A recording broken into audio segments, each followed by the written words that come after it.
Kwa majina naitwa Ruth. Mimi ni customer wako kwa muda. Hata hii biashara nikijifunza vizuri na amekuwa akinitia moyo. Ananiambia alipoanza alianzia kwa mbali na sasa naona hata mimi nimeanza kukumbuka kwa sababu zenye ananitia moyo.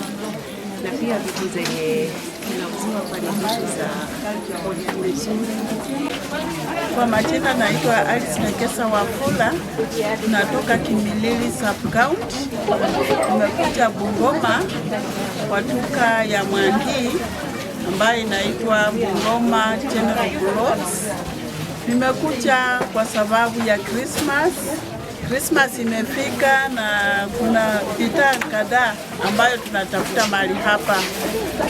Sababu ya kunileta hapa, ukiingia kwa duka ya Mwangi unapata kila kitu ambayo unahitaji.